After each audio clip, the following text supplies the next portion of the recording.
saya memakai metode singkat, metode intinya saja yang saya sampaikan. Seterusnya saya tulis dalam buku.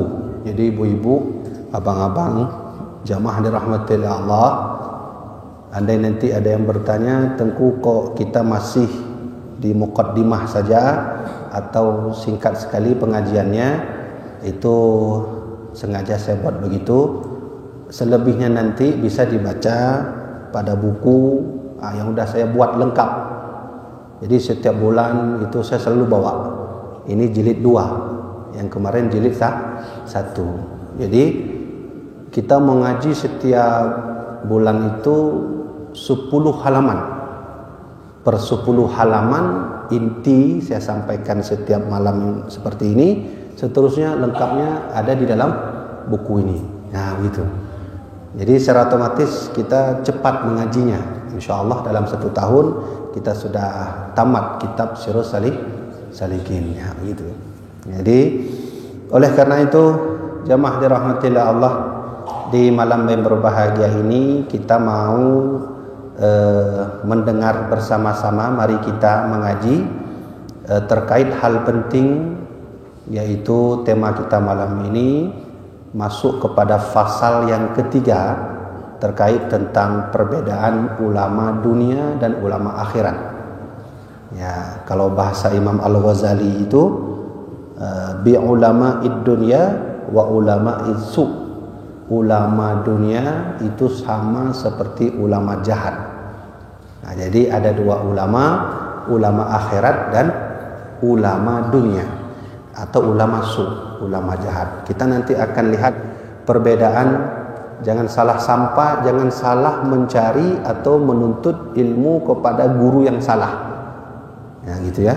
Nanti kita akan dengar juga sedikit bagaimana pesan almarhum Abuya Mudawali terkait tentang guru yang benar, bukan guru yang salah.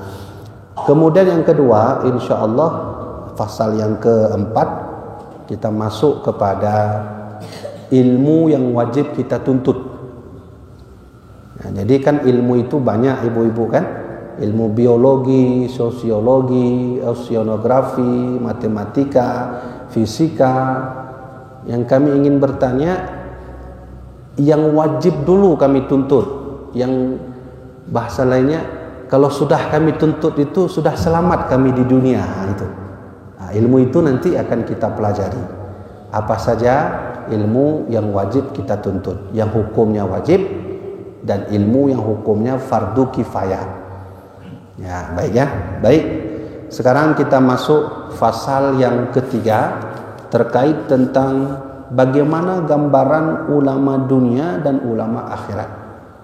Nah, di sini saya sampaikan wasiat daripada seorang ahli tasawuf dunia bernama Imam Al-Ghazali.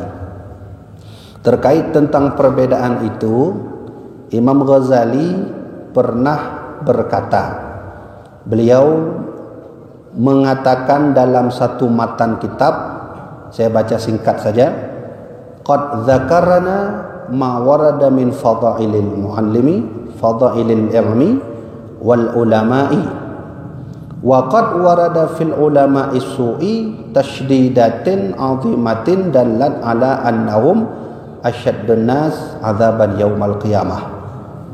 Famanil muhdath al-'azimah ma'rifatul alamah al-fariqah baina ulama'id dunya walau ulama'il akhirah. Na'ni bi ulama'id dunya ulama'is su'il ladzi qasadahum minal ilmi at-tana'umi bid dunya wat tawassuli ila jahi wal manzilati 'indahum 'inda ahlihim. Beliau berkata, kami sebutkan tentang perbedaan ulama dunia dan ulama akhirat dari hadis dan dari Al-Quranul Karim. Kelebihan ulama dunia dan ulama akhirat. Di antara tanda-tandanya itu kita sebutkan saja. Ini saya sebutkan ulama dunia. Di dalam sebuah hadis Nabi pernah bersabda, la tata'allamul ilma litabahu bihil ulama walitamarawa bihi as-sufaha walitasarrafu bihi wujuhun nas ilaikum faman fa'ala dhalika fahuwa finnar. Kata Nabi Muhammad, jangan kamu belajar ilmu itu karena bermegah-megah. Karena bermegah-megah kamu dengan dia akan ulama. Nabi berpesan kalau menuntut ilmu itu jangan tujuan untuk ngajak orang debat.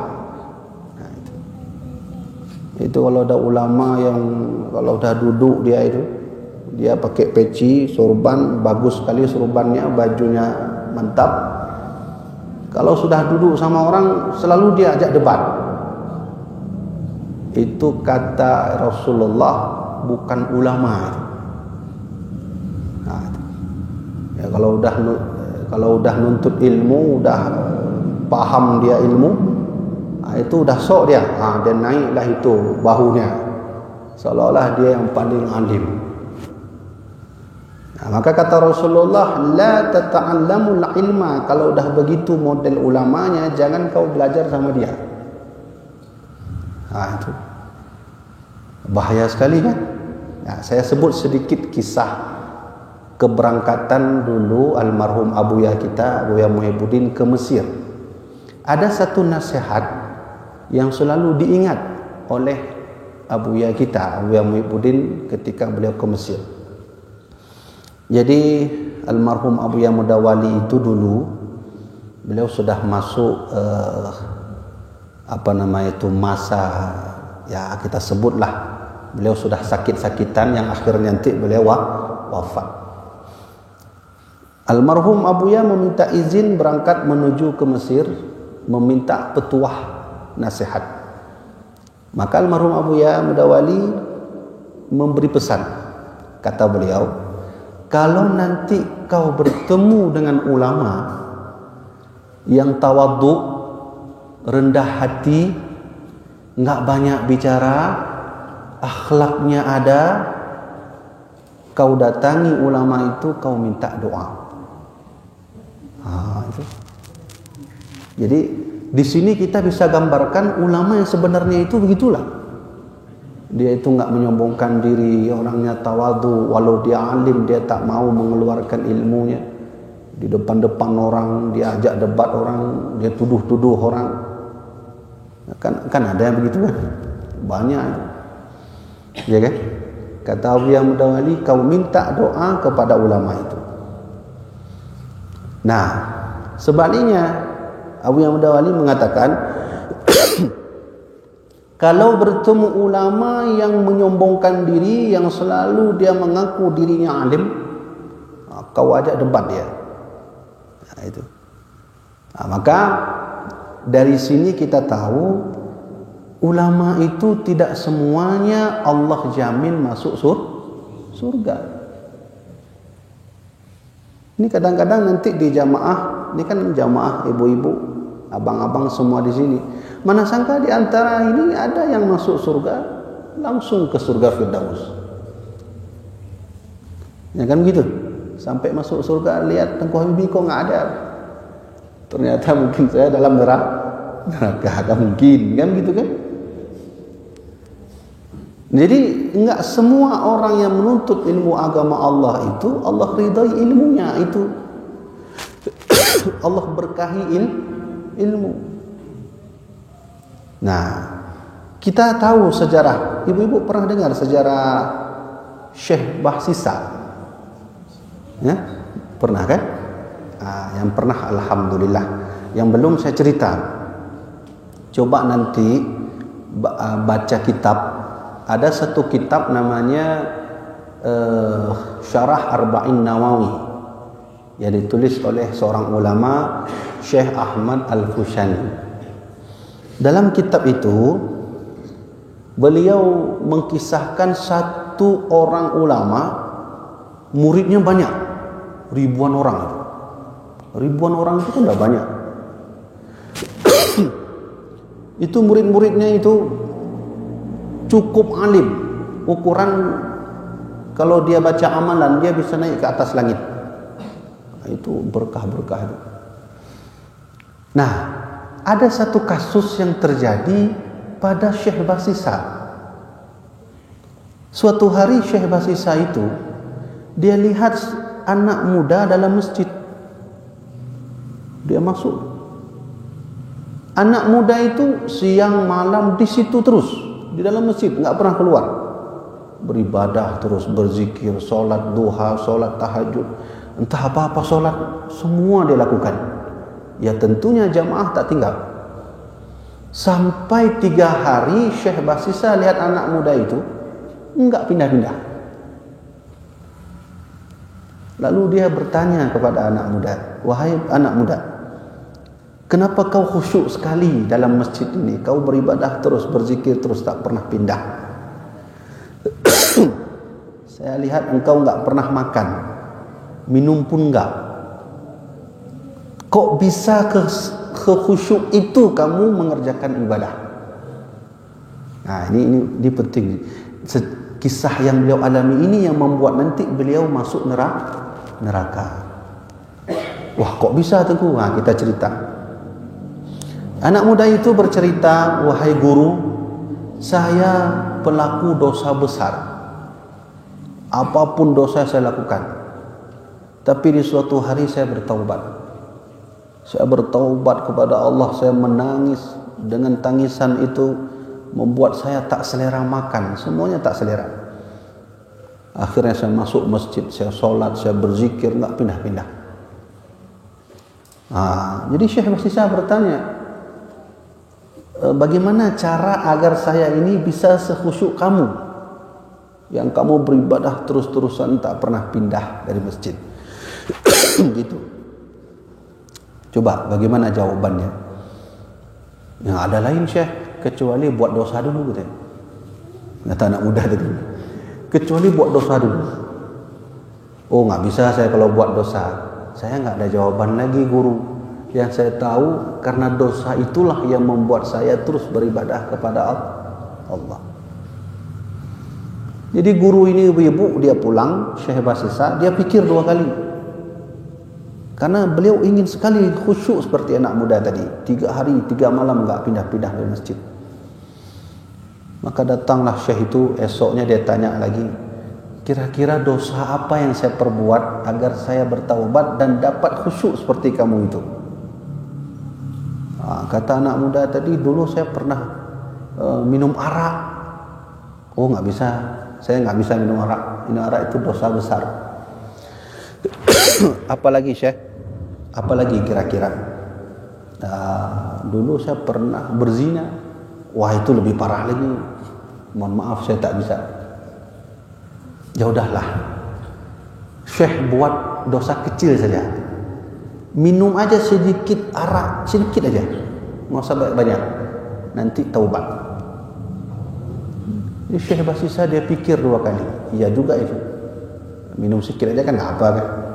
Allah Maha Pengampun. Allah Maha Pengampun. Kan sering orang begitu. Nggak apa-apa, buat aja. Allah Maha Pengampun. Gitu kan. Alhasil dia pergilah ke suatu kedai, kios arak itu. Jadi kebetulan yang jualan seorang perempuan. Dia menyamar diri syekhnya itu, biar orang nggak tahu dia guru besar. Maka dia minta sedikit minuman arak tadi, untuk menggapai khusyuk seperti anak muda tadi. Setelah dia minum itu sedikit, dia bertaubat, lalu dapat khusyuk. Maka dia minum. Setelah dia minum enak. Ini dia. Udah dia minum sedikit itu enak ternyata. Dia minta lagi. Sedikit demi sedikit, udah 1 gelas kecil. Minta lagi, udah gelas besar. Dia minta lagi, udah 1 botol. Dia minta lagi, udah beberapa botol. Puncaknya Syekh Basisa dalam keadaan mabuk. Itu kepala udah mabuk. Bahasa anak sekarang udah ngefly. Apa ngefly itu? Terbang ke langit. Ya. Setelah mabuk itu timbullah kejahatan lain. Lalu dia zinahinya itu yang penjaga kedai arak tadi, suaminya muncul, dia bunuh suaminya. Lalu terjadilah sesuatu yang terjadi saat itu. Maka kabar ini diterima oleh seorang raja, raja yang alim, raja yang adil. Kata raja itu, ini guru ini sudah buat negeri kita menjadi malu. Tangkap dia, salib dia. Salib Syekh Basisa itu, Syekh Basisa yang punya banyak murid tadi. Dia salib itu Syekh Basisa. Kenapa disalib? Karena begitu hinanya sudah. Dia guru. Setelah itu buat malu kampung, bahasa kita. Buat dosa. Udah zinahi anak orang lagi. Buatlah disalib. Nah, ibu-ibu sekalian, saat disalib itulah datang seorang anak muda langsung di depan Syekh Basisa. Anak muda itu tersenyum melihat Syekh Basisa. Anak muda yang tadi di dalam masjid tadi, yang sholat tadi nggak pernah putus-putus, itu anak muda tadi. Dia tersenyum melihat Syekh Basisa. Lalu dia bertanya, bagaimana perasaanmu wahai guru di atas? Perasaan, ditanya lagi perasaan kamu di atas. Syekh itu bertanya, kau siapa sebenarnya? Lalu dia merubah wujud. Ternyata anak muda tadi yang sholat tak pernah putus-putus dalam masjid, nggak makan, nggak minum, tahajud, duha, jamaah, itulah iblis laknatullah alaih. Jangan dikira iblis itu tak sholat. Dia sholat bukan untuk Allah. Ya, ya kan? Andai iblis ada di dunia ini, dia masuk ke lampahan, dia ada di sini, kita tanya pada iblis, siapa Tuhanmu iblis? Apa jawaban iblis? Jawaban iblis direkam dalam Al-Quran. Ini akhafu rabbal alamin. Aku takut kepada Allah, Tuhan pencipta. Iblis itu dia sangat takut kepada Allah. Iblis. Ya bukan? Jadi kalau ada hamba Allah yang enggak takut kepada Allah, berarti dia lebih hina dari iblis. Coba nanti buka Al-Quran itu. Kata iblis, hai Syekh Basisa, kalau kau mau turun dari salib itu, aku bisa turunkan. Syaratnya kau bersujud di atas aku, bersujud di depanku. Lalu bertanya Syekh Basisa, kaifa asjudu laka? Bagaimana aku mau sujud kepadamu? Aku di atas tiang salib. Dijawab oleh iblis, bil imai. Kau tunduk sedikit kepalamu, tanda kau sudah sujud di depanku. Saat sujud itu dilakukan oleh Syekh Basisa, malaikat maut datang mencabutnya nyawa. Selesai sudah. Syekh Basisa yang kita bahas tadi, 1000 orang murid, alim-alim, dia punya daya, tapi akhirnya dia masuk ke dalam neraka. Nah, inilah gambaran kecil bahwa ulama sebenarnya itu tidak semua Allah jamin dalam surga. Apa yang membuat mereka masuk ke neraka? Nah, ini menjadi pelajaran kita sebagai murid. Harus kita cari guru mana yang benar, mana yang tidak. Sebelum saya ke sini, saya ada ceramah di daerah Sigli. Ada satu orang tanya, Tengku, saya berguru dengan seorang guru, ada sebahagian bilang dia sesat, sebagian bilang dia nggak sesat. Dia tanya guru yang mana yang dianggap sesat, mana yang tidak. Ini bahaya, cukup bahaya. Karena umur cuma satu kali, kalau salah ambil guru, salah ambil ilmu, selesai sudah. Maka kita bahas sedikit, nanti penjelasan panjangnya ada di sini. Kalau kita bahas sepenuhnya enggak selesai. Semua ada di sini. Tinggal baca aja perbedaan ulama dunia, ulama akhirat. Saya cuma sampaikan intinya saja. Jadi yang pertama, kita sudah tahu bahwa ulama dunia itu ciri-cirinya dia itu menuntut ilmu, mengajar ilmu, mengharap duit, jabatan, kekuasaan, pujian. Kalau udah nampak ulama gitu, udahlah, mohon maaf, kami cari guru lain aja. Bagaimana ulama akhirat? Ulama akhirat seperti mana Abu Yang Mudawali bilang tadi. Tawadhu, rendah diri, menghormati orang, tidak menyombongkan diri, tidak mengharap apapun kecuali Allah. Maka saya pribadi, ya Allah, ya Rabbi, Tuhan semesta alam, andai saya berdakwah ini, mengajar ini, mengharap duit, saya minta pada Allah, ya Allah, tolong buang duit itu ke laut. Jadi saya selalu minta kepada Allah, mengajar itu tidak mengharap itu. Cuman syaratnya satu saja, di mana saya dakwah, di mana saya mengajar, satu saja, ada orang aja, udah cukup, ada orang. Enggak banyak, nunggu 2 orang. Udahlah 2 orang itu aja udah cukup. Jangan sampai udah diundang, kita datang nggak ada orang. Itu aja. Ya ibu-ibu sekalian, jadi kita sudah tahu kan gambaran sedikit tidaknya ulama dunia, ulama akhirat. Ya, Nabi pernah bilang, kata Nabi Muhammad, asyaddun nasa azaban yaumal qiyamah alimun la yanfa'ullah bi'ilmihi.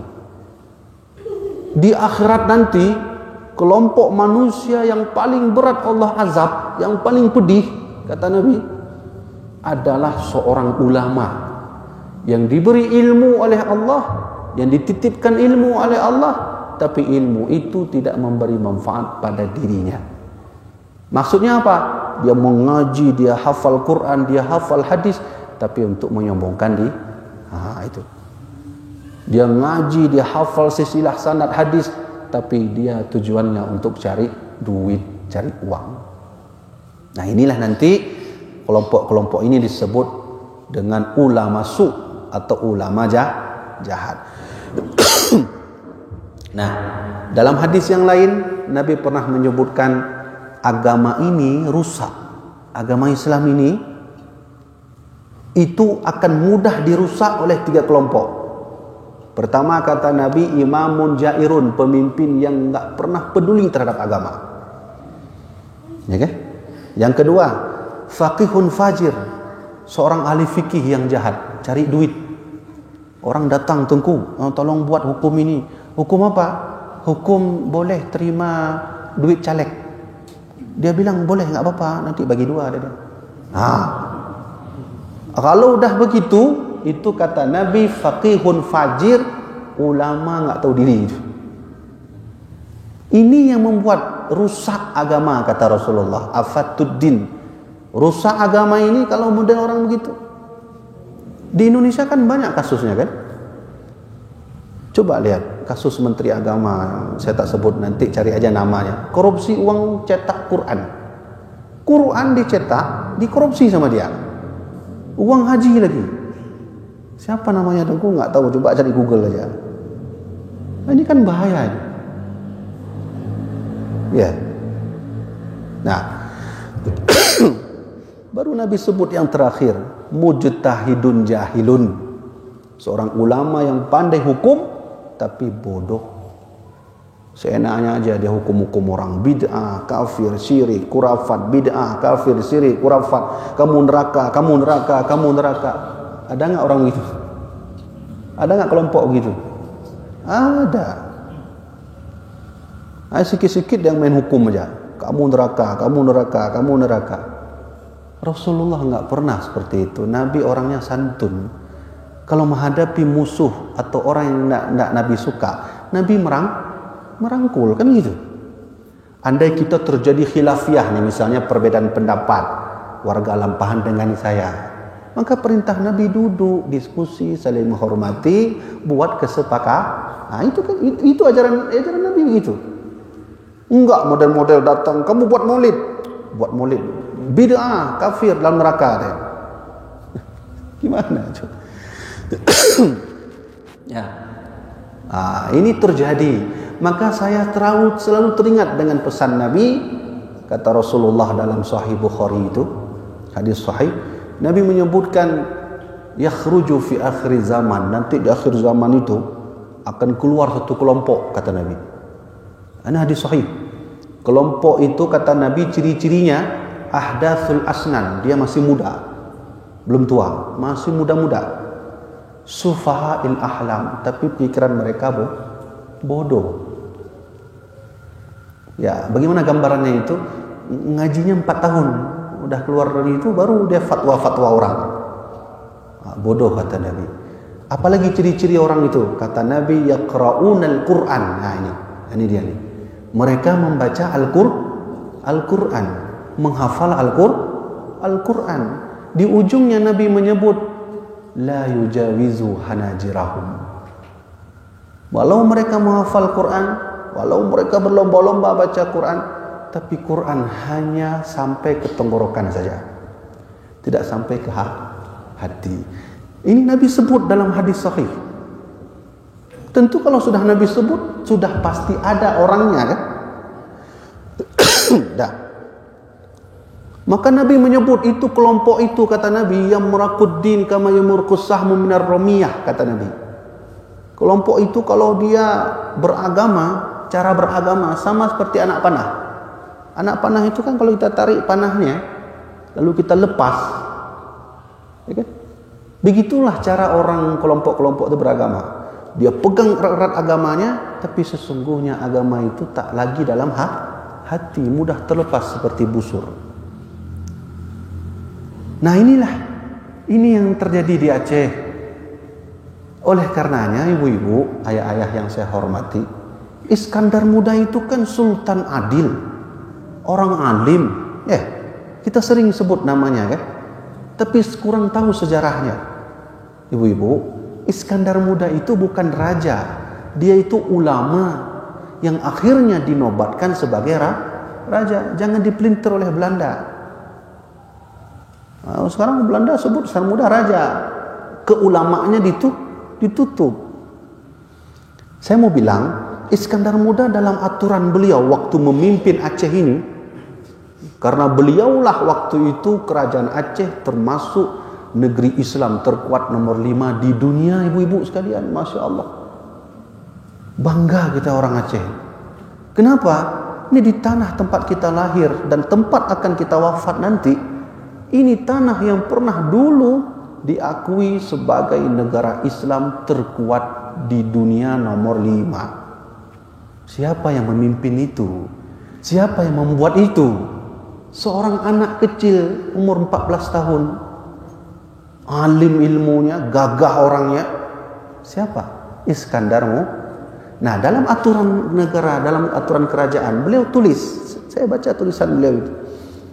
Beliau bilang, untuk kami bangsa Aceh satu akidah, yaitu Ahlus Sunnah wal Jamaah. Kalau mau lihat kata-kata beliau ini, pergi ke Banda Aceh, nanti sebelum sampai ke rumah sakit Fakinah, tahu kan rumah sakit Fakinah, samping PU, ada Museum Profesor Ali Hashimi. Masuk ke dalam, coba minta, kami mau lihat manuskrip Aceh yang umurnya sudah 400 tahun. Itu masih tertera itu kalimat Raja Iskandar Muda. Beliau bilang, untuk bangsa kami rakyat Aceh, akidahnya Ahlus Sunnah wal Jamaah, bermadhab Syafi'i, bertasawuf kepada Junaid al-Baghdadi. Nah, tapi sekarang kan sudah banyak yang masuk aneh-aneh. Wahabi sudah masuk, Khawarij, Jabariyah, Qadariyah, Syiah. Nah, ini bahaya. Maka Iskandar Muda berpesan, kalau engkau menerima akidah-akidah itu, niscaya kau akan terjadi masa huru-hara negeri. Huru-hara itu bertengkar sesama sendiri. Kibanda kena baki sama-sama rawa. Sudah terjadi. Nah, ibu-ibu sekalian, ini gambaran kecil.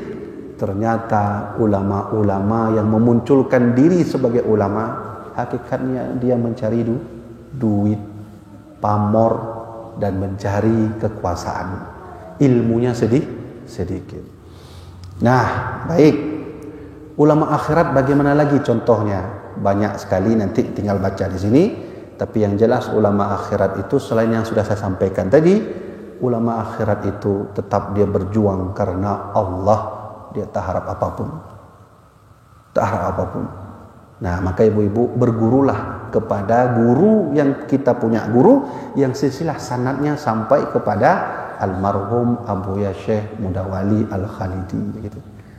Tengku saya mau ngaji sama dia. Tanya lu sama dia. Tengku ngaji di mana? Saya dulu di Samalanga. Sama siapa? Sama Abu Mudi misalnya. Abu Mudi ngaji sama siapa? Sama Abu Aziz. Abu Aziz ngaji sama siapa? Almarhum Abu Ya Mudawali. Abu Ya Mudawali ngaji sama siapa?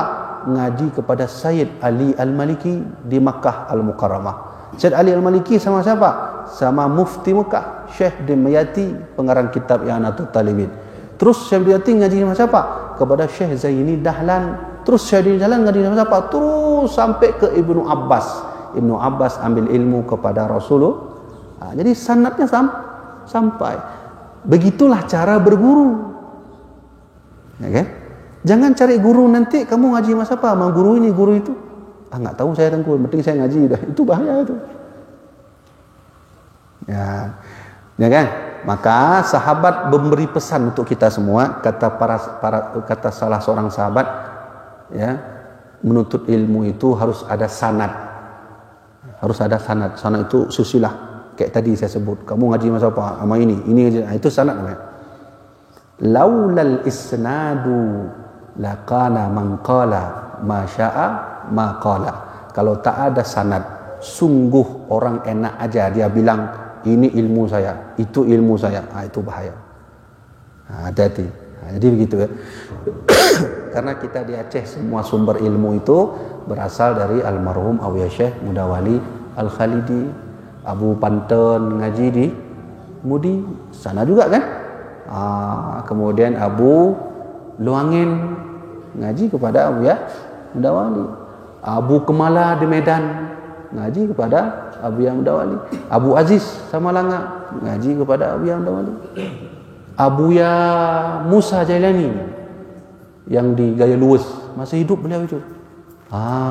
Ini penting. Nanti kalau ada mau pergi ke sana, jumpa sana murid Abu Ya masih hidup.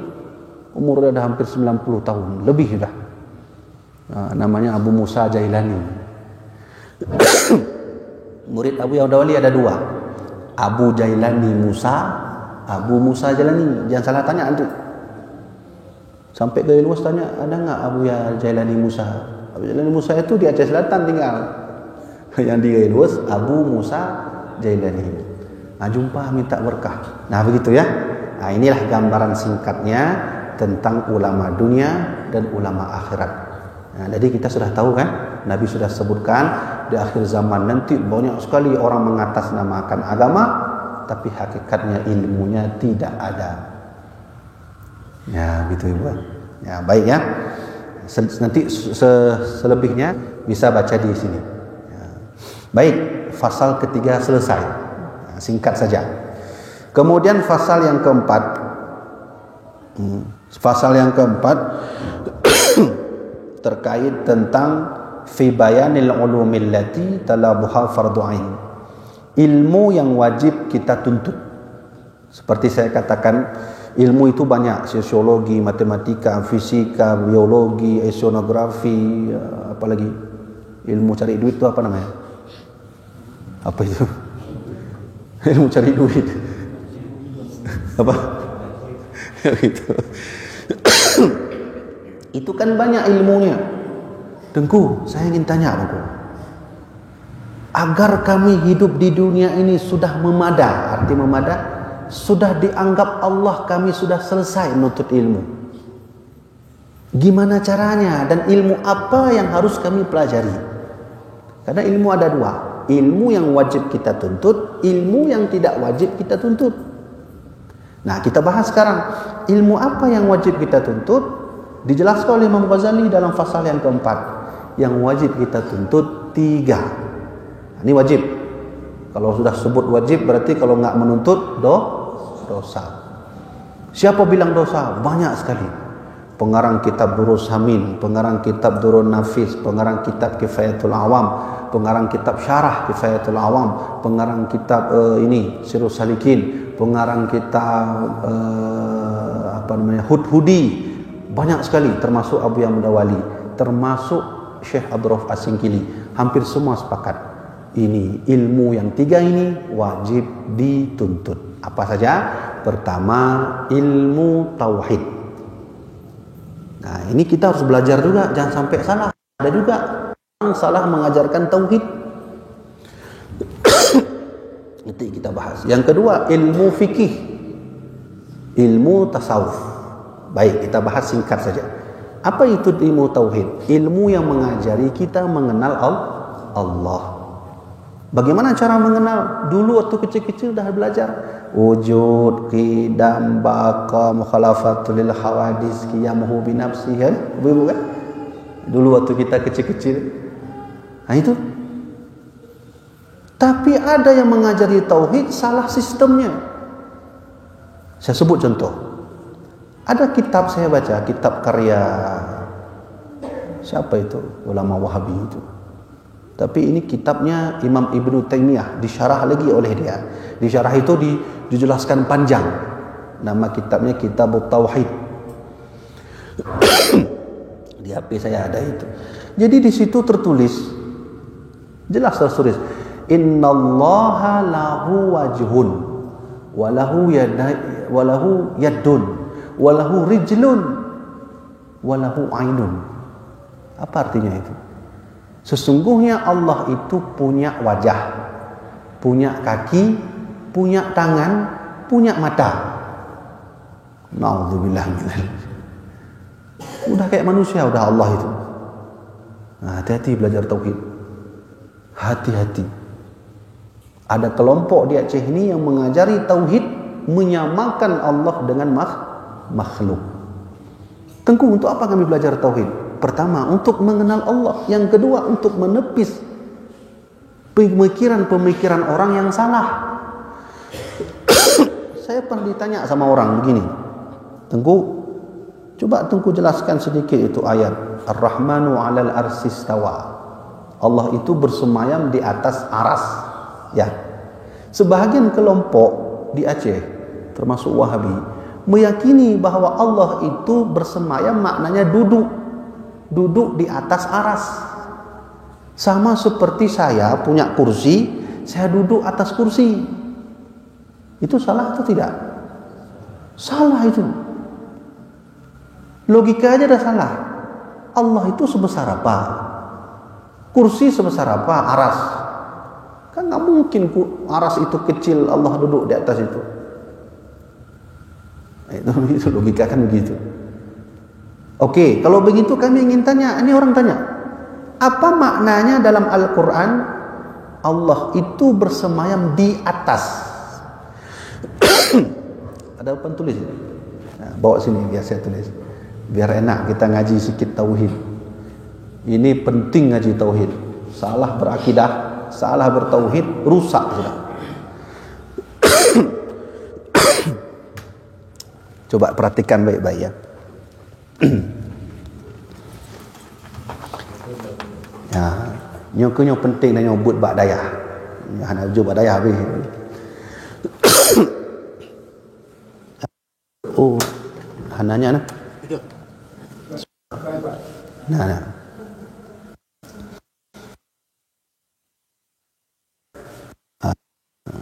Ya, ini ayatnya. Ar-Rahmanu 'ala arsyis tawa. Gitu ya. Terlihat ya? Kalau enggak nanti duduk sebelah sini. Ini artinya Allah itu ya, Ar-Rahmanu 'ala, Allah itu bersemayam di atas ya, aras, bersemayam di atas aras. Begitulah terjemahannya. Orang tanya ala ini apa artinya?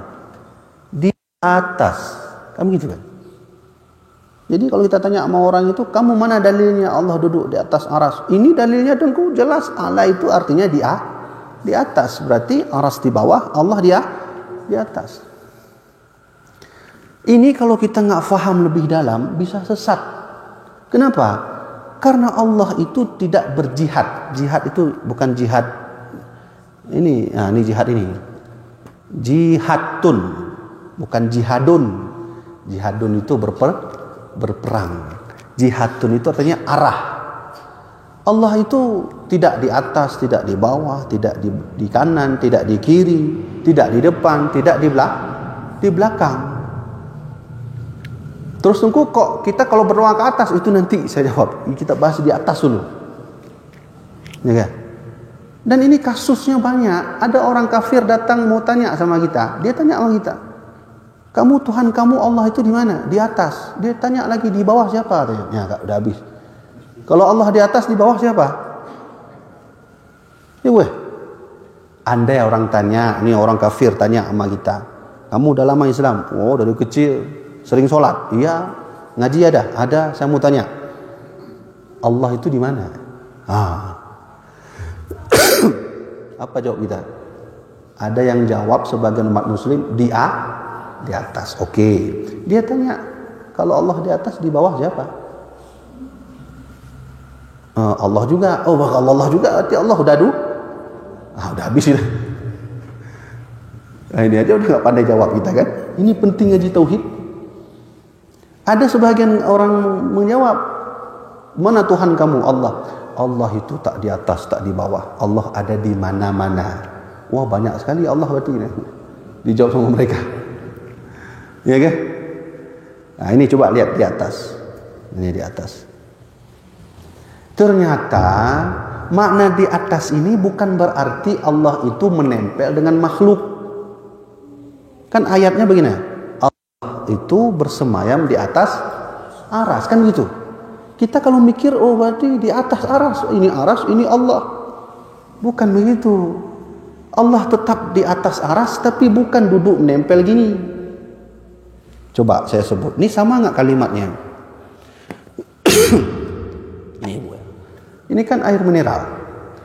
Buat kalimat, kitab di atas air. Kayak begini kan? Kalimatnya ya. Lafadznya begitu ya. Kitab di atas air. Saya buat satu lagi begini. Sama nggak kalimatnya? Kitab di atas air. Kayak begitu. Paham kan? Kalimatnya sama, posisinya Maka oleh seorang ulama bernama Imam As-Suyuti, dalam kitab beliau itu dijelaskan, ini masalah ini nggak boleh kita sebut Allah itu begini, menempel kitab di atas air, tapi harus begini.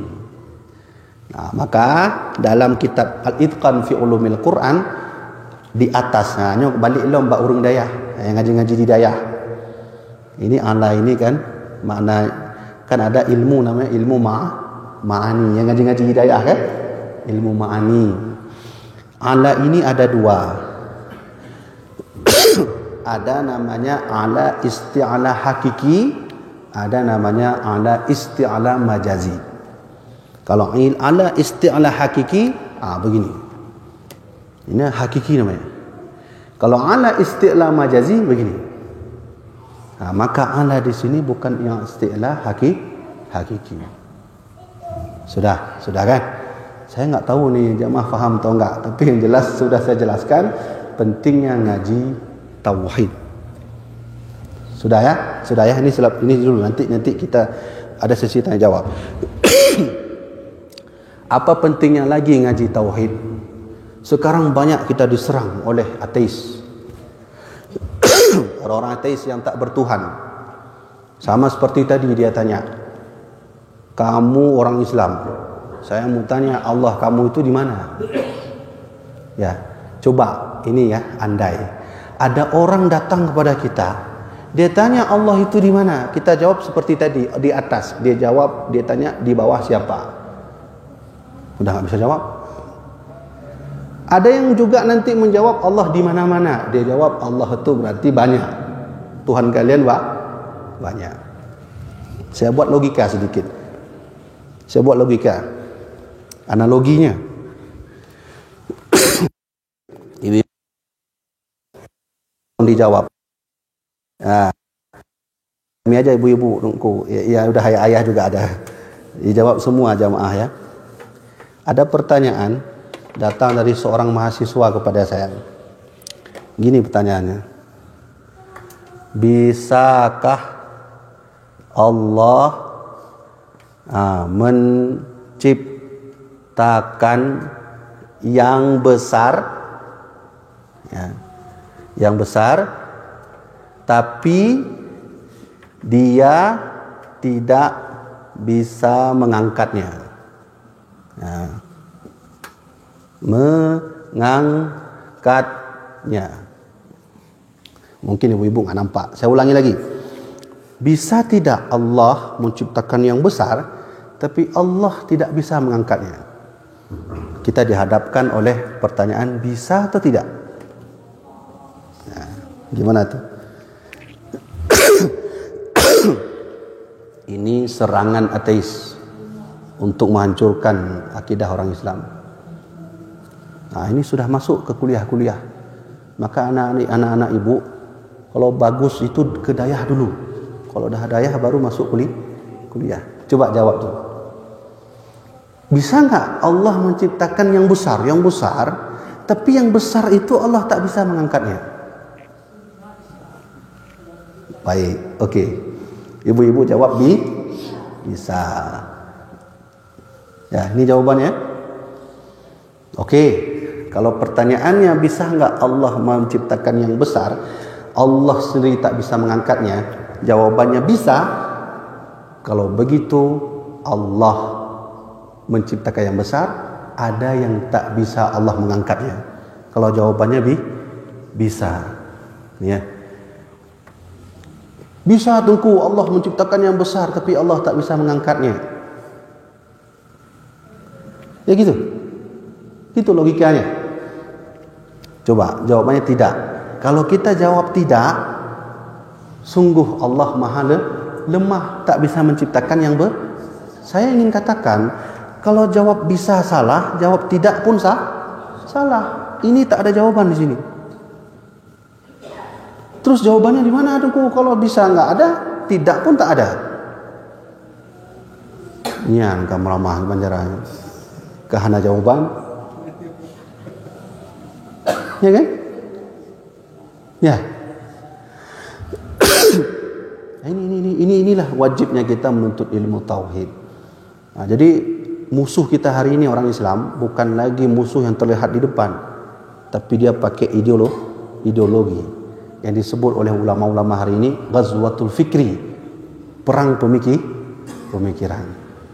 Baik ya. Jangankan itu, nanti jawab yang dimana Allah nggak bisa, itu pun payah juga. Saat orang datang bertanya pada kita tak bisa jawab, dosa. Diam, dosa. Marah, dosa. Bilang nggak tahu, dosa juga. Waduh, berat juga Tengku. Ya berat. Misalnya ada orang kafir tanya, Tengku saya masuk Islam Tengku, tapi tolong Tengku tunjukkan Allah 2 detik saja, saya mau lihat Allah. Ya. Apa langsung kita lantas berdoa, ya Allah turun bentar, kasih lihat. Ya bukan? Ya, kan nggak bisa. Masalahnya yang datang orang kafir. Kalau orang Islam datang, boleh kita tampar 2 kali. Kalau itu jangan kau tanya, nggak boleh, nggak ada adab. Ini masalahnya orang kafir. Orang kafir tanya, Tengku saya mau masuk Islam. Kalau saya bisa masuk Islam, nenek saya, kakak saya masuk semua. Tapi tolonglah, kami ingin lihat Allah sikit aja. Selintas saja boleh. Wah, gimana jawabnya itu? Kalau Tengku kasih lihat, kami janji masuk Islam, rame-rame, satu kampung masuk Islam. Di sisi lain kita dihadapkan dengan dosa besar ketika tak bisa jawab. Di sisi lain kita dihadapkan dengan pahala yang sangat besar kalau mereka masuk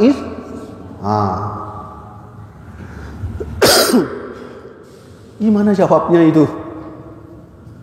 Nggak mungkin kita minta, ya Allah turun aja 2 detik aja. Kasih lihat sama mereka bagaimana bentukmu ya Allah. Nggak mungkin. Nah, ini juga problem. Yang kalau kita nggak bisa jawab ini dosa. Oleh karena itu ulama sepakat seluruh umat muslim yang sudah balik wajib mengaji tauhid. Jawabannya di mana? nanti kita dapat setelah kita ngaji wujud apa, qidam apa, mukhalafatul hawadis, qiyamu bi nafsihi wa daniyat qudra. Ya kan? Ada lagi kasus yang datang. Dia tanya begini, kamu orang Islam coba jawab. Ini di menit ini jam berapa sekarang? Jam setengah 10. Di jam setengah 10 ini Allah sedang apa? Gimana jawab itu? Di jam setengah 10 ini Allah sedang apa ini? Payah kali kan? Payah pertanyaannya. Dia tanya Allah sedang apa? Kita dalam masuk Islam tak tahu gimana jawabannya. Ya, baik.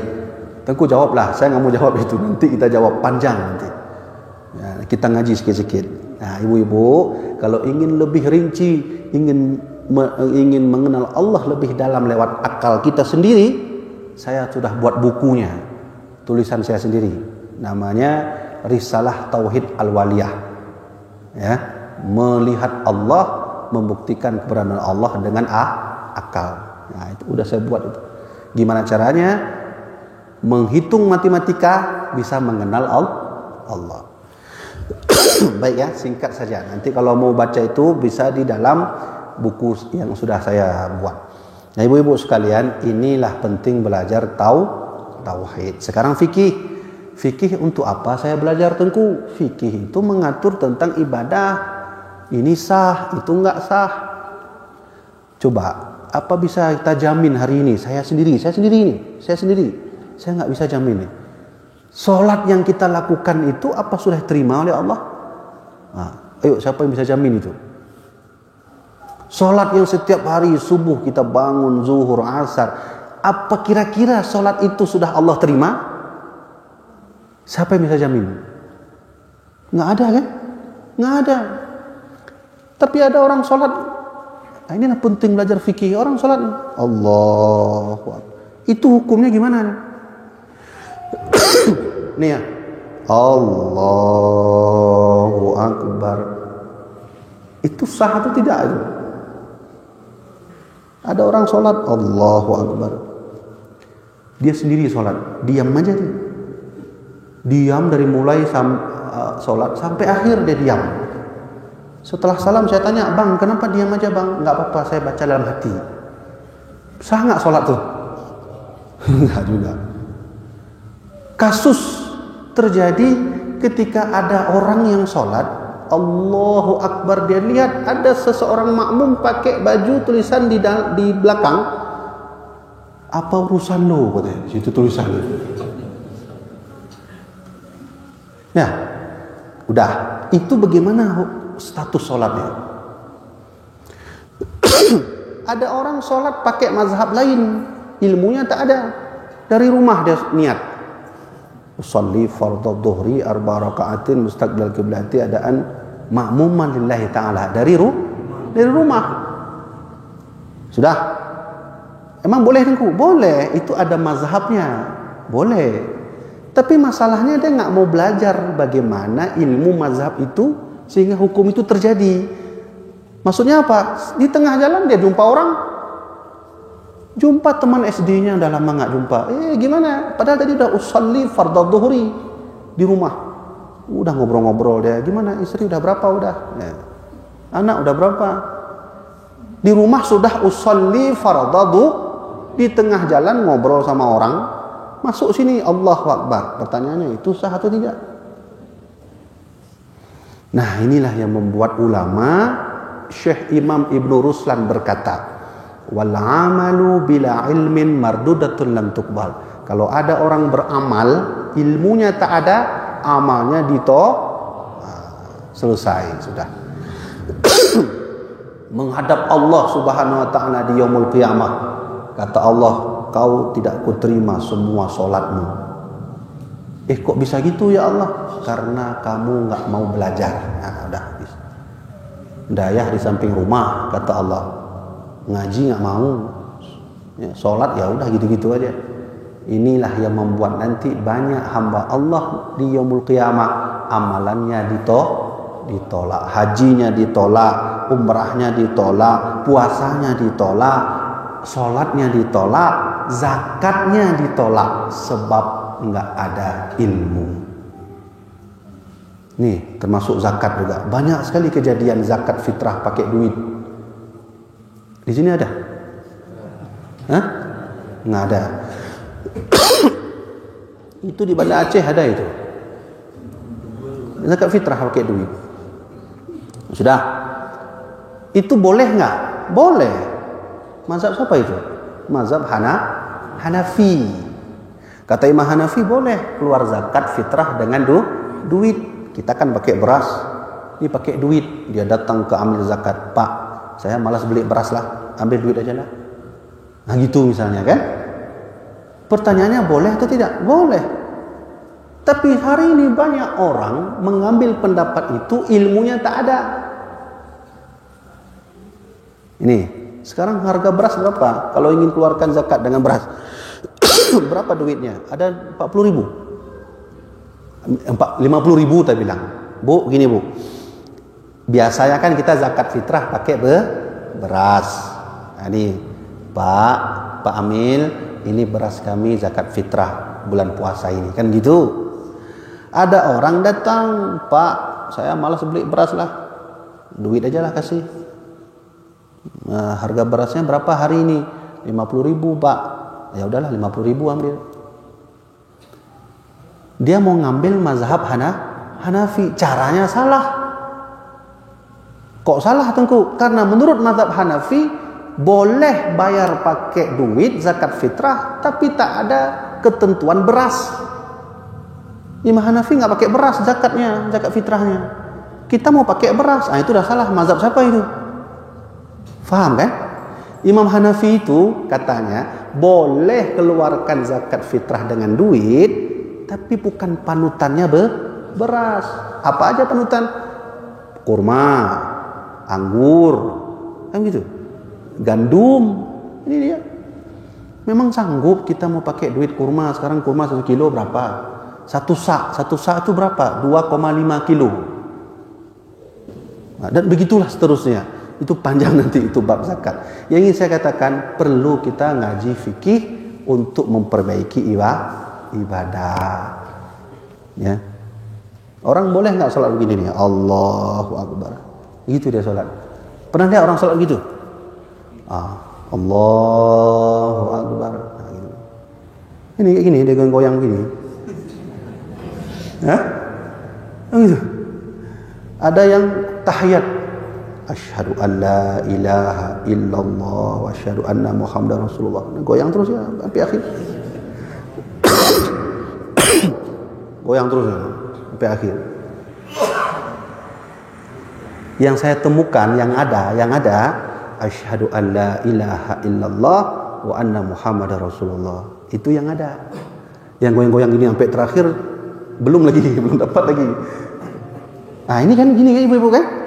Kalau begitu, cara orang sholat hari ini juga banyak yang salah. Jadi jangan salahkan Allah kalau semua sholat Nah, baik ya. Sudah ilmu fikih. Terakhir ilmu tasawuf. Untuk apa saya belajar tasawuf Tengku? Saya jawab dengan cerita Nabi secara singkat. Ini singkat.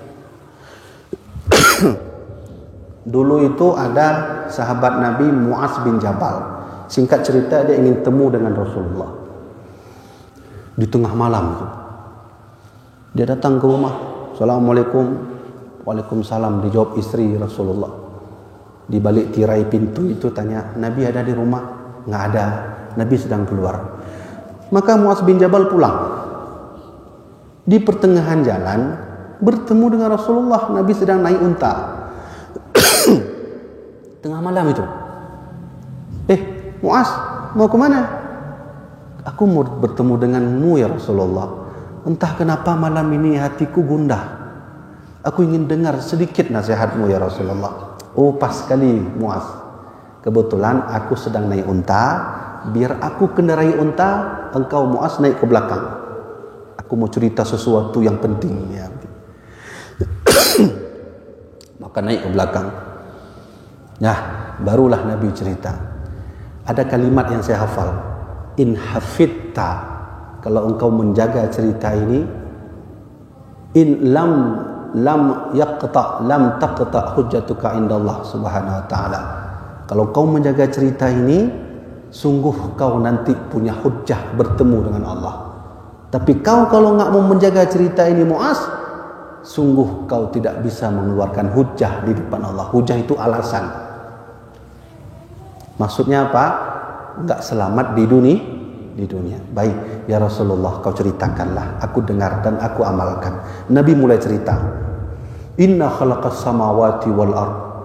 Kata Nabi, sesungguhnya ketika waktu itu langit diciptakan Allah, bumi diciptakan Allah, di sela-sela itu Allah menciptakan 7 malaikat.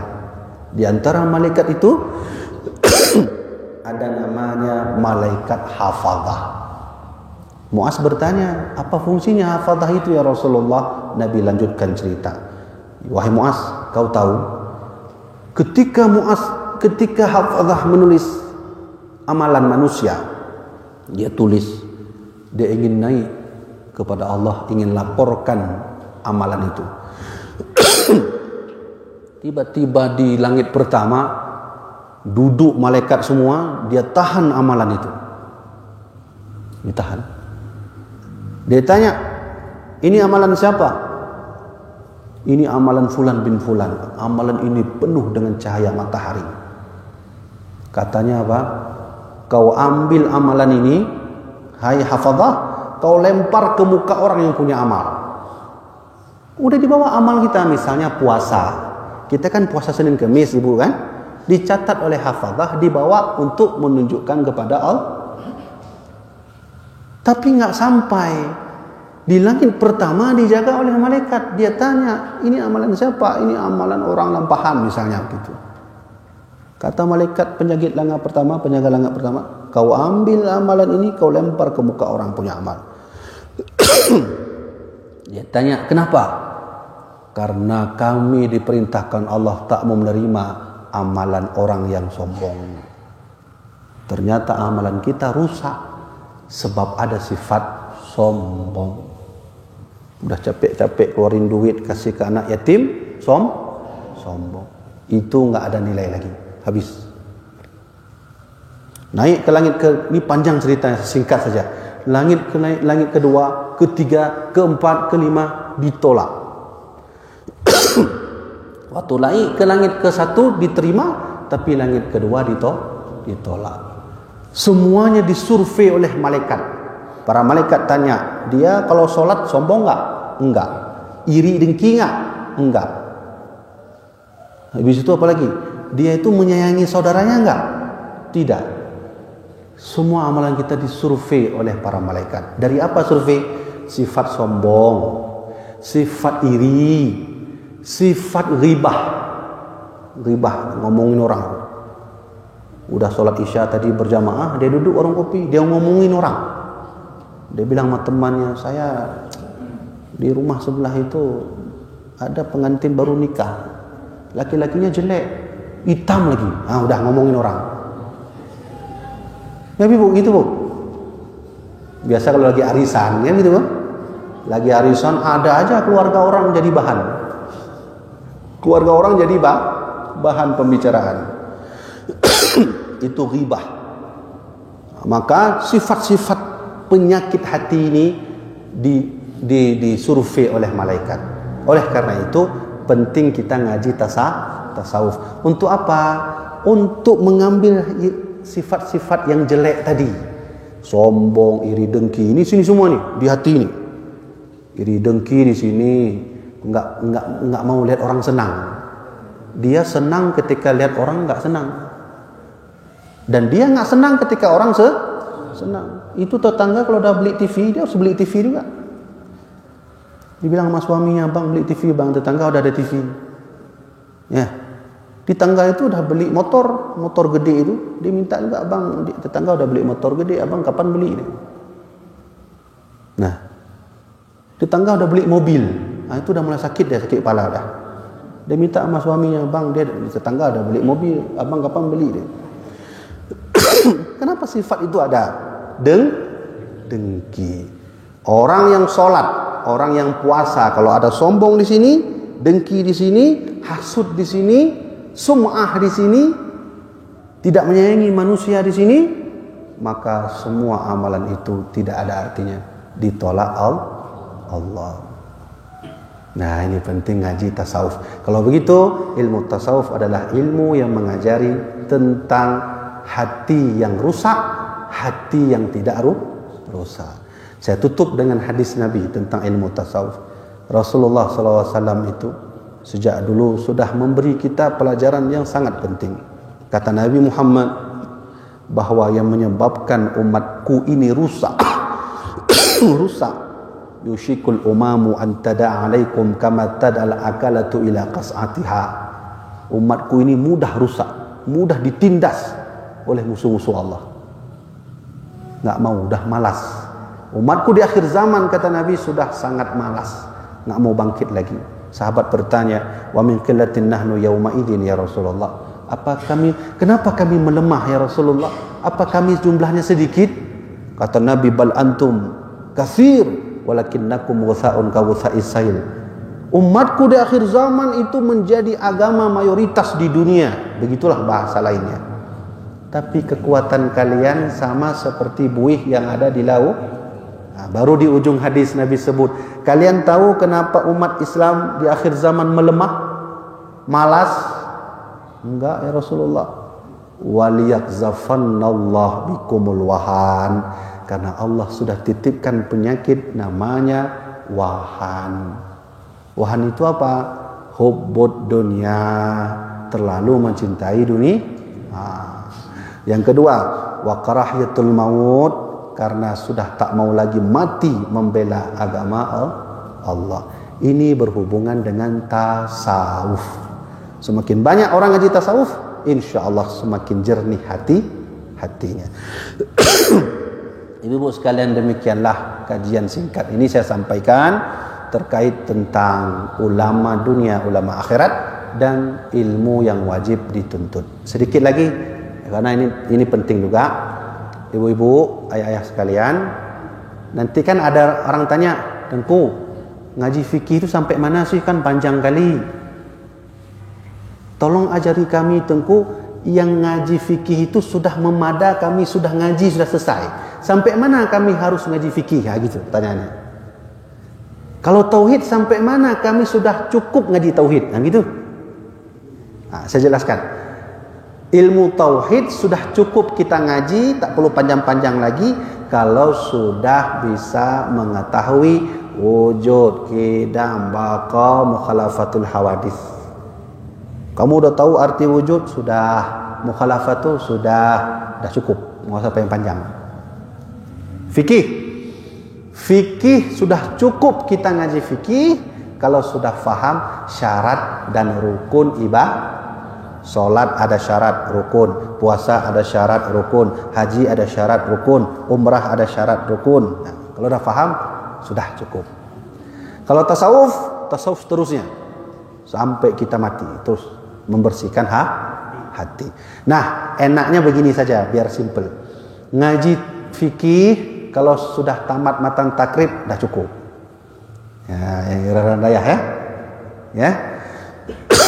Ngaji fikih kalau sudah tamat matan takrib udah cukup, enggak usah panjang kali untuk mengambil hak wajib saja. Apa itu matan takrib? Tunggu, enggak tahu kami ini. Tanya sama guru. Ya. Atau apa kitab Melayunya itu? Arab Jawinya Matla'ul Badrain dah cukup lah. Kalau tauhid sudah kita ngaji fardu ain, yang tauhid itu dah cukup. Fardu ain dah cukup itu. Kalau tasawuf kitabul akhlak, taisirul akhlak. Karena ada kitab taisirul akhlak. Nah, itu ngaji itu. Nah, jadi biar enak. Nah, inilah pengajian-pengajian yang harus kita tuntut. Nah, mulai kita hari ini, walaupun dah tua, kita ngaji terus sampai kita mati. Ya, yang menuntut ilmu sampai mati. Baiklah ibu-ibu sekalian ya, waktu sudah menunjukkan jam 10, kita akan tutup pas jam 10. Ya, biar enak. Jadi punya waktu 15 menit untuk tanya jawab. Gimana panitia? Tim sudah ada ini? Sudah tertulis tanya jawabnya? Pertanyaannya?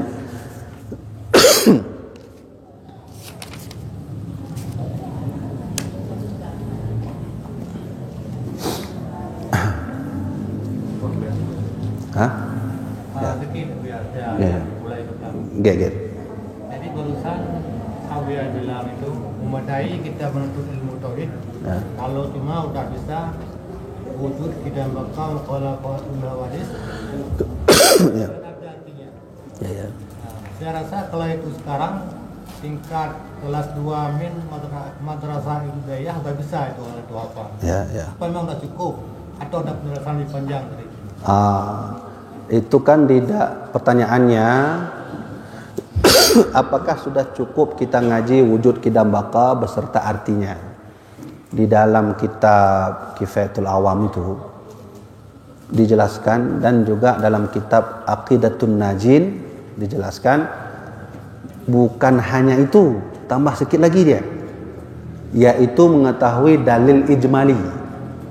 Dalil ijmali itu begini: kamu dah hafal sifat 20? Sudah Tengku. Artinya sudah tahu? Sudah. Saya tanya dalil akal. Apa bukti Allah itu ada? Oh, mudah kali Tengku.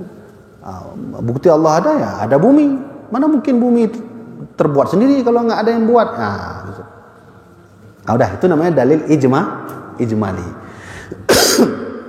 Jadi saat orang bertanya tentang bukti sifat 20, kita bisa jawab secara akal. Udah cukup sampai situ. Itu jawaban langsung dari kitab Kifayatul Awam. Ya, benar Nku Mansur. Tapi fatwa dari pengarang kitab Durrus Samin, di kampung itu harus ada yang ahli satu orang. Harus ada. Misalnya ini kan kita lampahan nih semua ini kan. Kita ini, di antara kita ini, itu harus ada satu orang yang alim tauhid, yang harus belajar tauhid lebih panjang. Kenapa begitu? Karena untuk mengantisipasi nanti jika ada kendala-kendala tauhid, dia bisa menjawab. Itu fatwa dari pengarang kitab Durrus Samin. Ya, gitu. Baik, benar. Gua masuk. Yang lain? Yang lain gimana? Kita punya waktu 10 menit lagi. Yang kana ilaih itu, ini aja.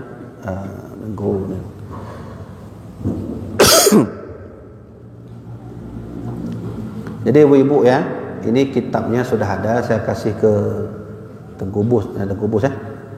Udah ada. Yang kita baca tadi itu lengkapnya semua di sini. Tinggal baca aja nanti sambil jual kacang, baca-baca aja.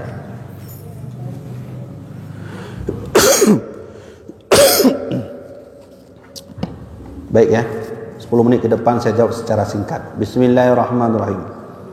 Assalamualaikum warahmatullahi wabarakatuh. Apa hukumnya bicara saat berwudu? Hukumnya makruh, tapi sah wudunya. Wudunya sah, tapi hukumnya makruh. Kenapa? Karena di wudu itu kita perlu khusyuk, dan kalau bisa ada doa-doanya.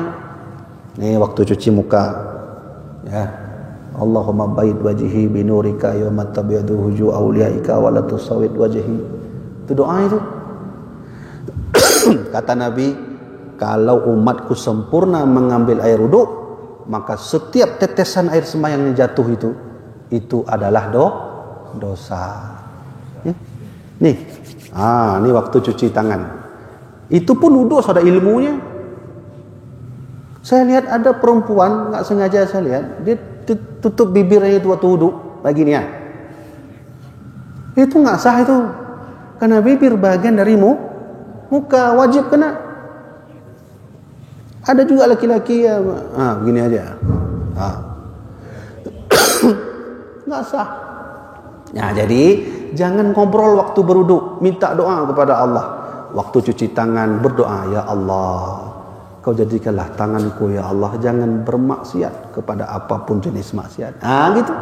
Waktu kumur-kumur ya Allah, Kau harumkanlah mulutku ya Allah dengan harum surga. Gitu.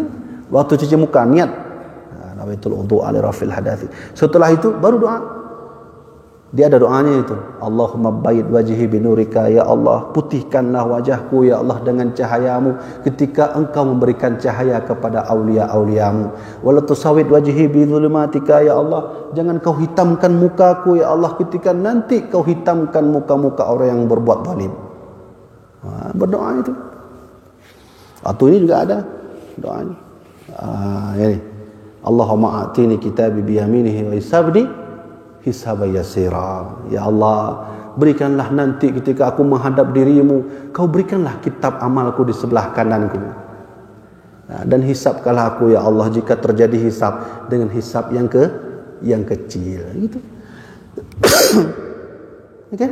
Nah, jadi kalau cara wuduknya begitu, insya Allah tetesan-tetesan air wuduk yang kita ambil itu dosa jatuh. Kalau misalnya berwuduk, ambil wuduk dia ngomong masalah keluarga dia. Gimana film terbaru hari ini? Asik nggak, Ben? Lagi wuduk. Itu kan hukumnya makruh, tapi sah air sembahyangnya selama memenuhi ketentuan syarat dan rukun dalam mengambil air sembahyang. Oh, besar sekali ibu-ibu air sembahyang ini. Ya ibu, coba dengar, saya baca hadis. Ini saya baca hadis. Sahabat tuh tanya sama Nabi, nanti kan umatmu banyak sekali Nabi waktu dari kiamat. Pertanyaannya, di sana nanti ada umat Nabi Adam, umat Nabi Idris, umat Nabi banyak sekali Rasulullah. Kira-kira Rasulullah nanti engkau mengenali kami atau enggak? Nah, itu pertanyaan sahabat tuh. Kan banyak sekali manusia. Kira-kira nanti engkau mengenali kami enggak Rasulullah? Dijawab oleh Nabi, inna ummati yud'auna yaumal qiyamah urran muhajjilina min athril wudu. Kata Nabi, oh mudah sekali aku mengenal umatku nanti. Nanti umatku dipanggil oleh Allah. Waktu itu umatku bercahaya di mukanya. Ya, khusus umat Nabi Muhammad. Kira-kira ada nggak umat Nabi Lut sini? Kan nggak ada kan? Nggak ada. Bercahaya mukanya ini sampai sini cahaya. Leher keluar cahaya. Ini namanya ghurran. Ini kaki, mohon maaf saya angkat sedikit. Dari ujung sini keluar cahaya sampai ke lutut. Khusus untuk umat Muhammad. Sahabat tanya, kok bisa gitu ya Rasulullah? Kata Nabi, min athril wudu, karena umatku tak pernah lepas dari air wudu. Sering-sering ambil air wudu, mau tidur, mau baca Quran. Ya, bahkan ingin menyusu anak, berwuduk dulu. Tengku, ayah saya, abuya saya, itu kalau ada orang minta teken, wudu. Misalnya, abuya teken bentar abuya, sebentar saya mau wudu. Kok mau teken payah wudu? Itu kan pertanyaan itu.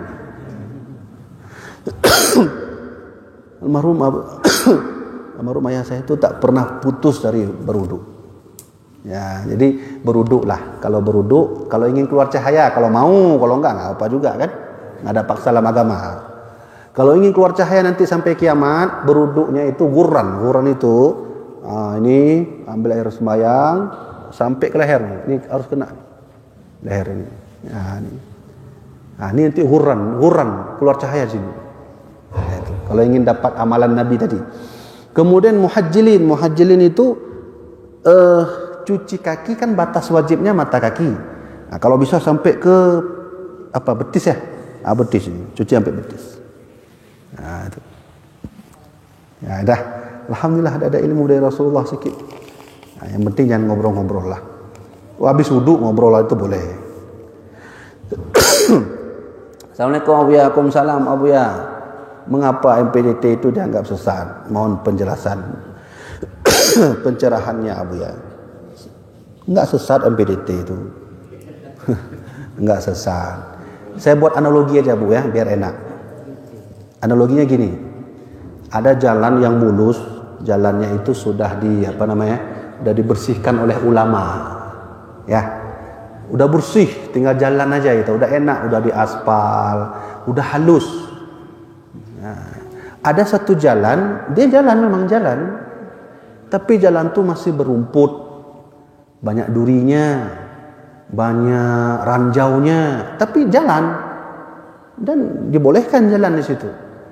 Kira-kira kita mau pilih jalan yang mana itu? Ya, jalan yang mulus.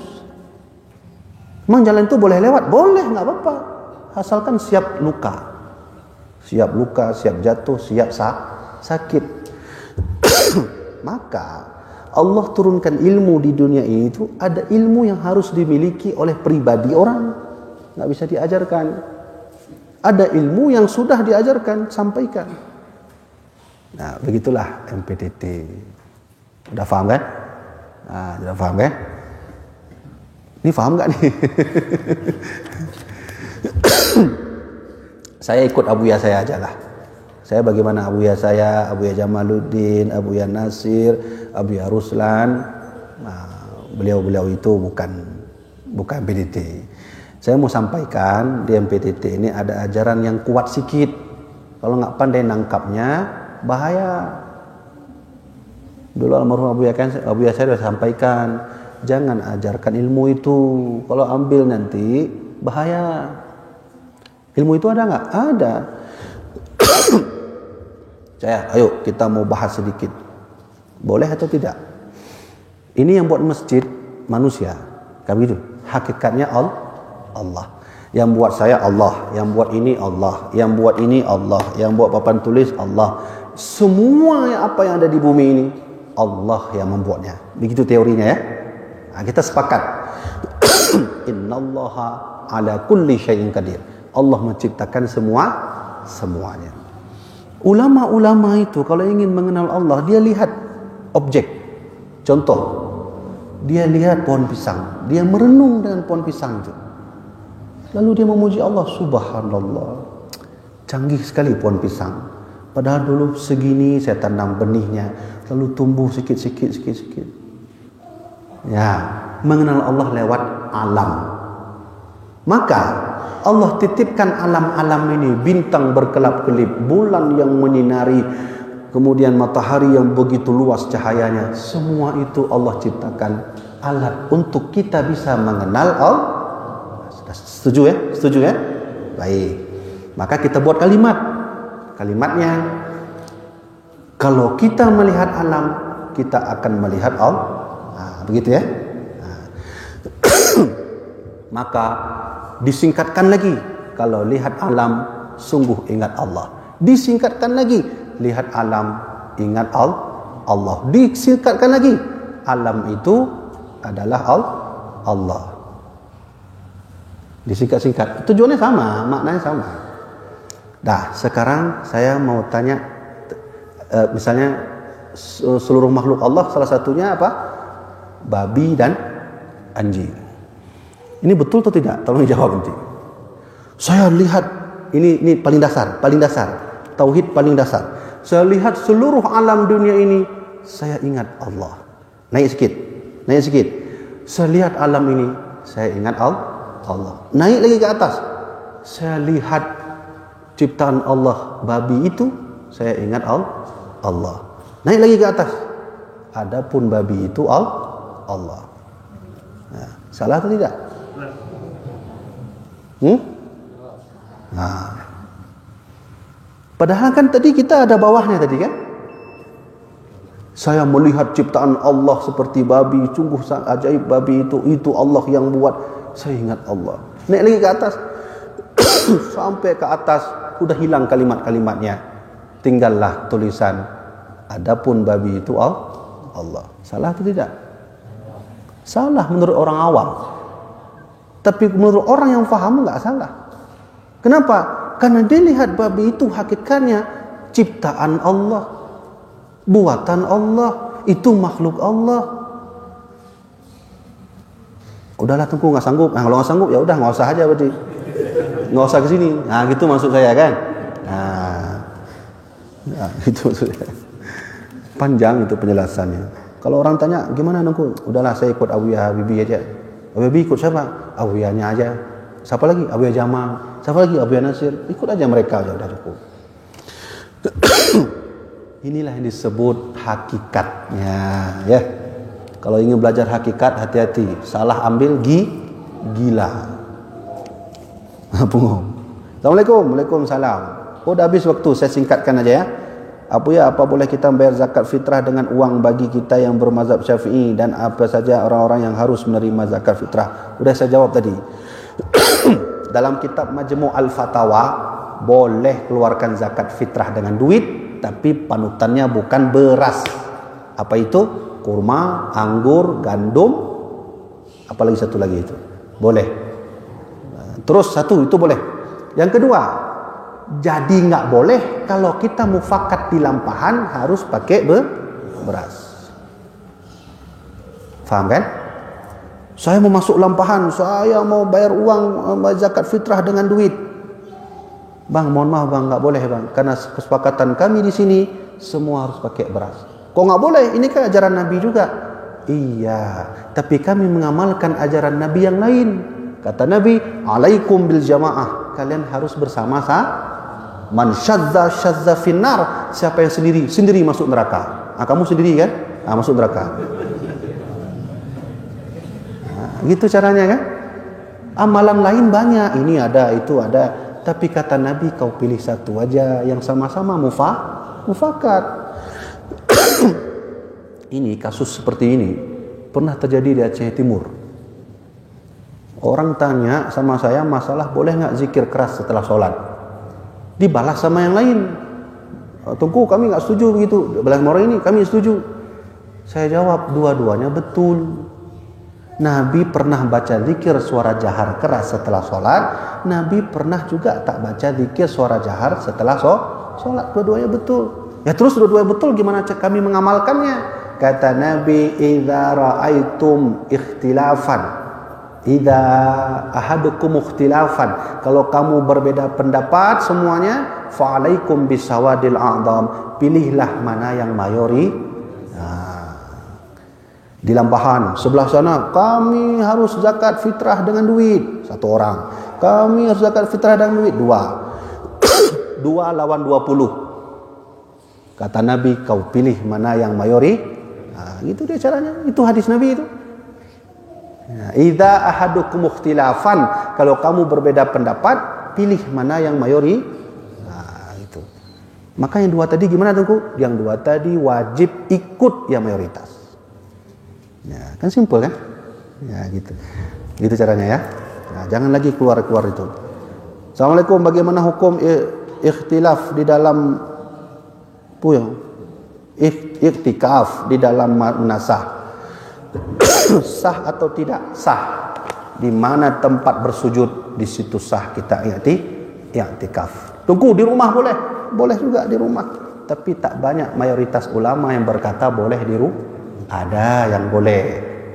Kalau gitu ambil yang mayoritas saja. Ya. Masjid apa artinya? Tempat sujud. Munasah tempat sujud atau tempat Pak Jokowi? Tempat sujud kan? Nah, ambil tak apa. Waktu kita dah habis Bu ya. Yang kedua, bagaimana hukum memberi zakat untuk orang tidak sembahyang? Boleh hukumnya. Sembahyang itu urusan dirinya dengan Allah. Zakat itu adalah kewajiban bersama. Solat adalah kewajiban diri sendiri dengan Allah. Gitu ya.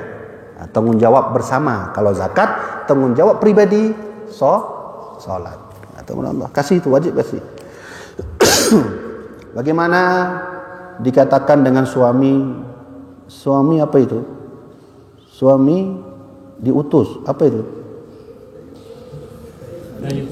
Oh, dayus. Dan istri nusus. Dulu waktu Nabi pulang dari Isra Mi'raj, sahabat tanya sama Nabi, ceritakan dong sedikit perjalanan engkau selama Isra Mi'raj. Singkatnya Nabi lebih cerita panjang sampai Nabi datang ke neraka. Saya datang ke neraka banyak sekali perempuan katanya. Kok gitu Nabi? Ya karena banyak perempuan itu yang tidak mau ikut perintah suami. Itu hati-hati itu. Itu. Iya laki-laki ada juga Nabi, kata sahabat. Ada banyak juga, tapi lebih banyak perempuan. Yang laki-laki itu kata Nabi, yang lebih banyak membiarkan keluarganya dalam maksiat. Inilah yang disebut dayus namanya. Nah, ini anak-anak, adik-adik saya yang perempuan. Kadang ada juga saya lihat ke pasar pakai baju tidur. Begini ya. Begini dia naik Honda. Ini aurat ini. Aurat ini. Pakai baju tidur lagi. Belum mandi, cuci muka, ke pasar terus. Ini lagi satu lagi pakai jilbab. Enggak boleh pakai jilbab. Ini ya. Apa yang saya tahu saya kasih tahu. Ya enggak saya tahu, enggak saya kamu kasih tahu. Kayak gini Ibu. Ini kelihatan.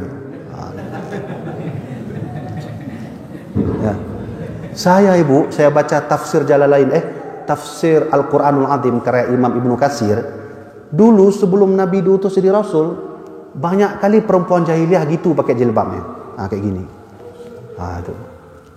Itu dalam kitab tafsir Al-Quranul Azim saya baca.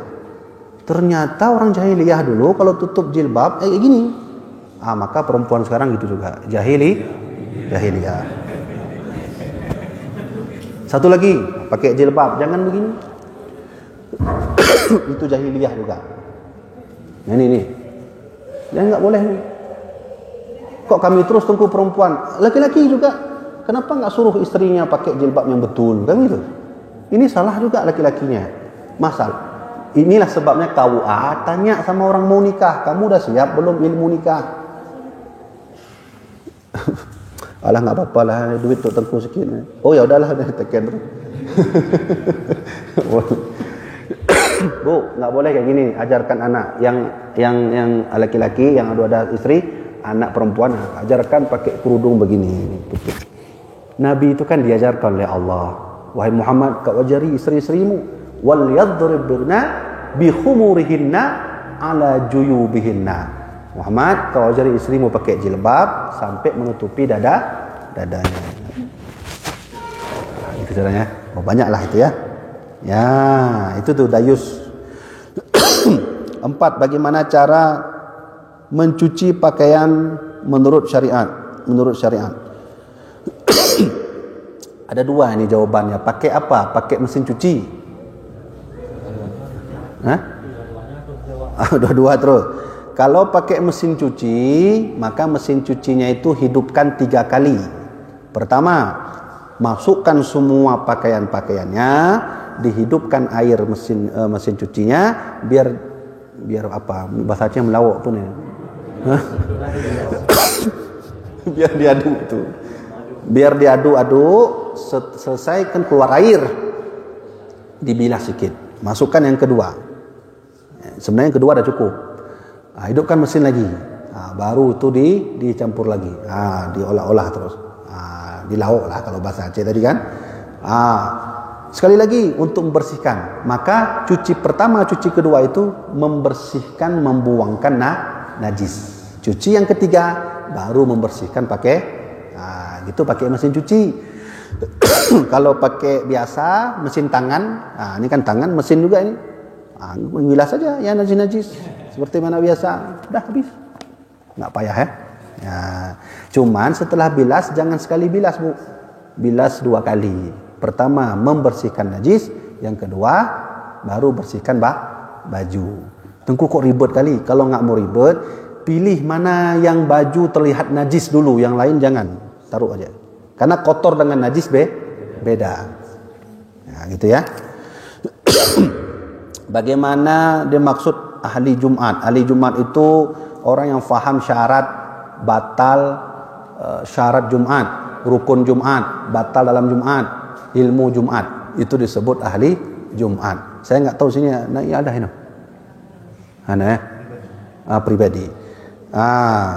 Kita 40 orang. Kalau ada 40 orang sudah boleh bangun Jumat. Ada orang tanya, Tengku, kenapa 40 orang? Kalau kami di sana di Aceh Besar, iadah itu setelah setelah Jumat bangun lagi sholat zuhur. Orang tanya dalil sama saya.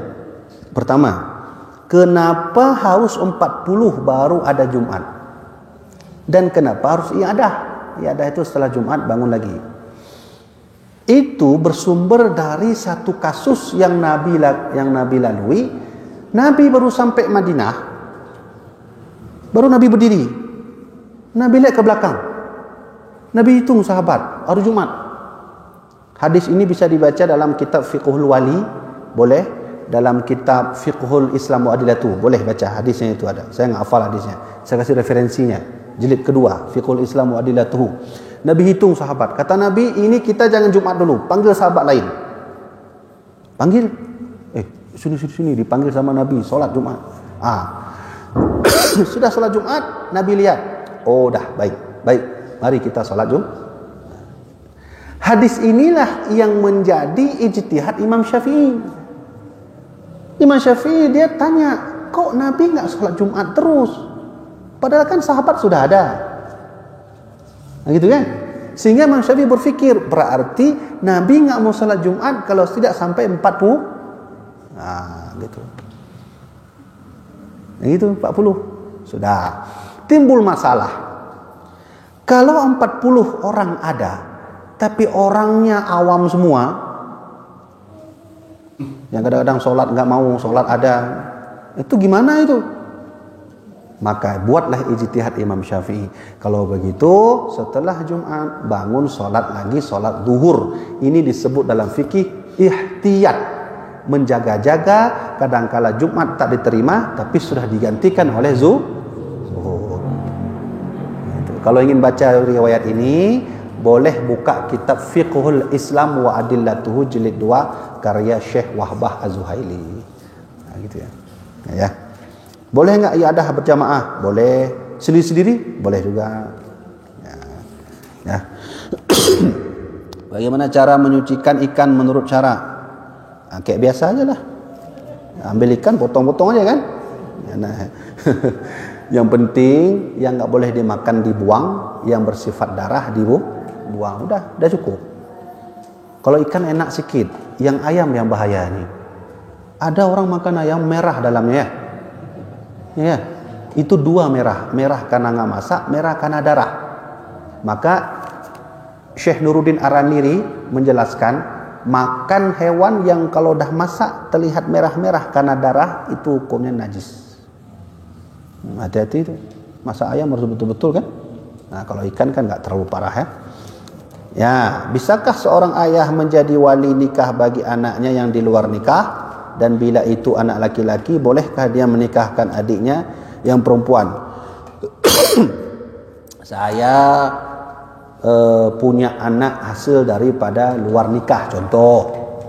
Dah, nih anak saya di luar nikah. Kalau secara DNA dan gen itu sah. Pertanyaannya, secara nasab itu sah atau tidak? Enggak sah. Tapi saya ingin jadi wali dia, itu kan anak saya Tengku. Iya, itu emang anak bapak. Tapi masalahnya itu lahir bukan dalam pernikahan yang sah. Jadi gimana juga, siapa yang nikahkan dia? Yang nggak ada. Waduh, terus gimana dia nikah? Caranya balikkan dia ke KUA. Yang jadi walinya wali hakim. Ibu-ibu, ayah-ayah, ini kejadian kasus di suatu daerah di Aceh. Saya nggak sebutkan tempat. Ditelepon saya, Tengku, ini kacau Tengku. Kenapa kacau? Ada orang nikah di satu masjid. Kami semua tahu itu bukan anaknya, dia walinya. Itu gimana kasusnya itu Tengku? Saya bilang nggak sah itu. Nggak sah itu. Dah, kalau nggak sah gimana caranya? Caranya nikahkan dia dulu di KUA secara diam-diam. Biarkan KUA jadi hakim. Itu nikah sah. Nanti buat lagi nikah cilek-cilek. Nikah cilek di masjid. Nggak apa-apa, itu boleh, nggak apa-apa. Untuk menutup malu. Habis, ya itulah dia. Makanya nikahlah yang sah. Ada 3 hal yang membuat akan terputus antara kita dengan anak yang bukan hasil nikah sah. Pertama, kita putus nasab dengan dia. Yang kedua, putus harta warisan. Yang ketiga, katuwa lupa. Nah, itu 2 itu. Ada 3, satu lagi saya lupa. Nanti jangan berantem itu. Ini itu adik ayah warisan, nggak ada, dia nggak ada ayah. Ya. Terus kalau untuk adik perempuannya yang ada laki-laki gimana? Nggak sah juga karena bukan satu nasab.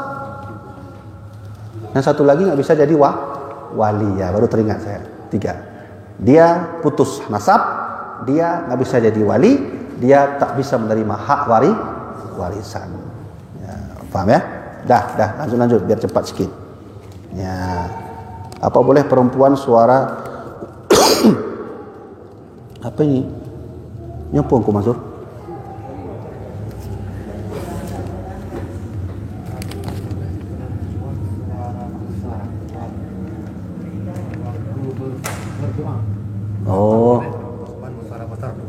Ya, apa boleh suara perempuan besar, suaranya besar waktu berdoa? Ya Allah, saya belum dapat jodoh misalnya gitu. Di tengah masjid dia berdoa. Boleh begitu? Misalnya contohnya begitu. Terjadi dua pendapat ulama. Buka kitab I'anatul Talibin jilid 3. Buka I'anatul Talibin jilid 3 referensinya. Di situ tertulis dua pendapat ulama. Yang pertama, suara perempuan aurat. Suara perempuan aurat. Kenapa? Karena bisa menimbulkan fitnah nanti. Ya, yang kedua, boleh suara perempuan dikeluarkan